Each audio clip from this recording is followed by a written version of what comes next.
গভীর রাতে মাঝ সড়কে সাদা পোশাকে দাঁড়িয়ে নারী পুলিশ কমিশনার মাত্র ৩ ঘন্টা দাঁড়িয়ে থেকে সম্মুখীন হন বীভৎস কিছু মুহূর্তের। এই সময়ের মধ্যেই তার কাছে এগিয়ে আসেন প্রায় ৪০ জন পুরুষ। তাদের অনেকেই ছিলেন তরুণ, কেউ ছাত্র, কেউ চাকরিজীবী। অভিযোগ রয়েছে তাদের মধ্যে বেশ কয়েকজন মদ্যপ ও গাঁজা সেবনকারীও ছিলেন। কেউ কথা বলার চেষ্টা করছেন, কেউ আবার সরাসরি কুপ্রস্তাব দিয়েছেন। তবে তাদের কেউই বুঝতে পারেননি যে তারা একজন ঊর্ধ্বতন পুলিশ কর্মকর্তার সঙ্গেই কথা বলছেন। এই ৩ ঘন্টা সময়ে প্রায় ৪০টি কুপ্রস্তাব পান সেই নারী পুলিশ কর্মকর্তা।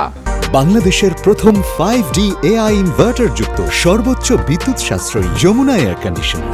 ঘটনাটি ঘটে ভারতের হায়দ্রাবাদের মালকাজগিরি পুলিশ কমিশনার ভি সোমতির সঙ্গে।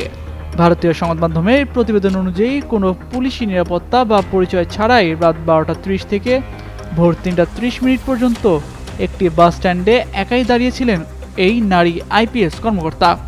উদ্দেশ্য ছিল গভীর রাতে একজন সাধারণ নারী হিসেবে শহরের রাস্তায় কী ধরনের পরিস্থিতির মুখোমুখি হতে হয় তা নিজ চোখে দেখা। পুলিশ সূত্রে জানা যায়, শুধু অভিযোগ বা প্রতিবেদনের ওপর নির্ভর না করে বাস্তব পরিস্থিতি বোঝার লক্ষ্যে এই বিশেষ অভিযান পরিচালনা করা হয়। পরে অভিযানে জড়িত কয়েকজনকে শনাক্ত করা হয়, তবে তাৎক্ষণিক মামলা না করে তাদের কাউন্সেলিংয়ের জন্য ডেকে পাঠানো হয় এবং জনসমক্ষে নারীদের প্রতি আচরণ নিয়ে কঠোর সতর্কবার্তাও দেওয়া হয়। এই পদক্ষেপ স্থানীয় বাসিন্দাদের, বিশেষ করে নারীদের মধ্যে ব্যাপক প্রশংসা কুড়িয়েছে।